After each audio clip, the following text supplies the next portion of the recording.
Back to Riyas pantry. അപ്പോൾ നമുക്ക് snacks ആയിട്ടും ബ്രേക്ക്ഫാസ്റ്റ് ആയിട്ടും ഒരു അടിപൊളി റെസിപ്പി നമുക്ക് തയ്യാറാക്കാം. ഇത് നമ്മൾ പച്ചരിയും തേങ്ങയും കൂടി നല്ലതുപോലെ അരിച്ചെടുത്ത മാവാണിത്. ഈ മാവ് നമുക്ക് വേറൊരു പാത്രത്തിലേക്ക് ഒഴിക്കാം. ഇത് നമ്മൾ ശർക്കര പാനിയാക്കി വെച്ചിരിക്കുന്നതാണ്. ഓരോരുത്തരുടെ ആവശ്യം അനുസരിച്ച് മധുരത്തിന് എത്രത്തോളം ശർക്കര എടുക്കുമോ അത്രത്തോളം എടുക്കാവുന്നതാണ്. ശർക്കര നമുക്ക് അരിച്ച് ഒഴിക്കുക. മണ്ണും കല്ലെല്ലാം മാറ്റി കിട്ടാൻ വേണ്ടിയാണ് നമ്മൾ അരിച്ച് ഒഴിക്കുന്നത്. ആദ്യം നമ്മൾ പച്ചരിയും തേങ്ങയും ആയിരുന്നു അരിച്ചത്. ഇനി നമ്മൾ പച്ചരിയും പഴവും കൂടി ഇട്ട് നല്ലതുപോലെ ഒന്ന് അടിച്ചെടുക്കണം.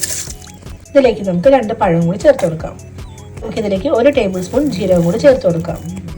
3 അരി പച്ചരിയും 1 തേങ്ങയും 2 പഴവും 1 ടീസ്പൂൺ ജീരകമാണ് നമ്മൾ മൊത്തത്തിൽ എടുത്തേക്കുന്നത്. ഇനി നമുക്കിത് നല്ലതുപോലെ ഒന്ന് അടിച്ചെടുക്കാം. നമ്മൾ നേരത്തെ ഒഴിച്ച മാവിൽ തന്നെ നമ്മളിപ്പം ആട്ടിയതും കൂടി ഒഴിച്ചു കൊടുക്കാം. അടുത്ത ട്രിപ്പ് കുറച്ച് പച്ചരിയും അതിൽ 1 പിടി ചോറും കൂടി ഇട്ട് ഒന്ന് അടിച്ചെടുക്കാം. ഇത് നമ്മൾ ആട്ടിയെടുത്തിട്ടുണ്ട്. നമ്മൾ നേരത്തെ ഒഴിച്ചു വെച്ചിരിക്കുന്ന മാവിലേക്ക് ഇത് ഒഴിച്ചു കൊടുക്കാം.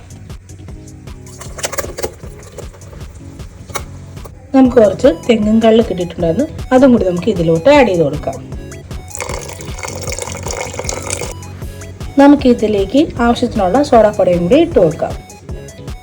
8 മണിക്കൂർ നമുക്ക് ഫെർമെൻ്റ് ആവാൻ വേണ്ടി വെക്കണം. അപ്പോൾ നമുക്ക് ഒരു പ്ലേറ്റ് വെച്ചോ എന്തെങ്കിലും വെച്ചോ നമുക്കൊന്ന് മൂടി അതിനുശേഷം നമുക്ക് നോക്കാം. നമ്മൾ തലേന്ന് വൈകുന്നേരമായിരുന്നു നമ്മൾ ആട്ടി വെച്ചിരുന്നത്. ഇതായിപ്പം പിറ്റേന്ന് രാവിലെയായി നല്ലതുപോലെ മാവ് ഫെർമെൻ്റ് ആക്കിയിട്ടിട്ടുണ്ട്. നല്ല പൊന്തി വന്നിട്ടുണ്ട്.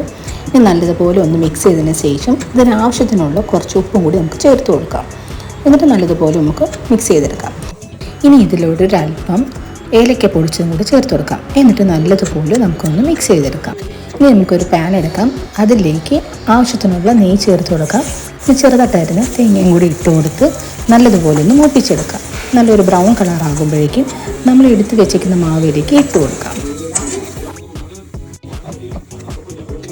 ഇനിയിപ്പോൾ ചട്ടി എടുത്തിട്ടുണ്ടായിരുന്നു. അതിലേക്ക് ആവശ്യമുള്ള നെയ്യ് ചേർത്ത് കൊടുത്തു. അത് ചൂടാകുമ്പോഴേക്കും നമ്മുടെ ഈ മാവ് കോരി ഒഴിച്ച് നമുക്കൊന്ന് ഓക്കെ ആക്കി എടുക്കാം. നമ്മളെല്ലാ ഹോളിലും നെയ്യ് ഒഴിച്ചിട്ടുണ്ടായിരുന്നു. അപ്പോൾ അതിൻ്റെ പുറത്തോട്ട് നമ്മൾ മാവ് ഒഴിച്ച് നമുക്ക് കുക്ക് ചെയ്തെടുക്കാം. നമുക്ക് അറ്റേ ടൈമിൽ തന്നെ 2 സ്നാക്സ് എന്നുള്ള രീതിയിലാണ്. ഈവനിങ് സ്നാക്സുമായി നമുക്ക് ബ്രേക്ക്ഫാസ്റ്റോ കഴിക്കാവുന്നതാണ്. അതേപോലെ തന്നെ ഇത് കുക്ക് ചെയ്യുമ്പോഴത്തേക്കും നമുക്ക് അടുത്തൊരു പാനിൽ നമുക്കൊരു അപ്പത്തിൻ്റെ പരുവത്തിൽ നമുക്കൊന്ന് കോരി ഒഴിച്ചെടുക്കാം. ഇത് കുക്ക് ചെയ്യുന്നതിന് വരെ നമുക്കൊന്ന് വെയിറ്റ് ചെയ്യാം. നമുക്ക് മാവ് ഒഴിച്ചിട്ടുണ്ട്. ജസ്റ്റ് ഒന്ന് കറക്കി കൊടുക്കണം. എന്നിട്ട് നമുക്കതൊന്ന് മൂടി വെച്ച് വേവിച്ചെടുക്കാം. അപ്പോൾ നമ്മൾ ഉണ്ണിയപ്പം ചട്ടി ഒഴിച്ച മാവെല്ലാം ഒരു സൈഡ് കുക്കായി കിട്ടിയിട്ടുണ്ട്. ഇനി നമുക്ക് ജസ്റ്റ് ഒന്ന് തിരിച്ചിട്ട് കൊടുക്കാം. അങ്ങനെ നമ്മളെല്ലാം തിരിച്ചിട്ടിട്ടുണ്ട്. അപ്പം ആ ഒരു മറുവശം കൂടി ഒന്ന് കുക്കാവാൻ വേണ്ടി നമുക്ക് വെയിറ്റ് ചെയ്യാം.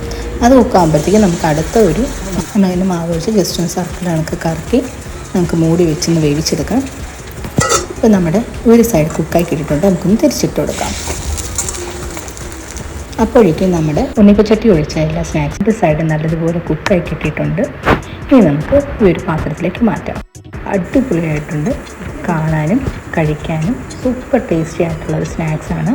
മറ്റേ ടൈമിൽ തന്നെ നമുക്ക് ബ്രേക്ക്ഫാസ്റ്റ് ആണെങ്കിലും സ്നാക്സ് ആയിട്ടാണെങ്കിലും നമുക്ക് ഉപയോഗിക്കാവുന്നതാണ്. എല്ലാവരും തീർച്ചയായിട്ടും ഒന്ന് ട്രൈ ചെയ്ത് നോക്കണം. ലൈക്ക് ചെയ്യാനും ഷെയർ ചെയ്യാനും സബ്സ്ക്രൈബ് ചെയ്യാനും മറക്കല്ലേ. അടുത്ത വീഡിയോയുമായിട്ട് പിന്നീട് കാണാം. Thank you. ബൈ.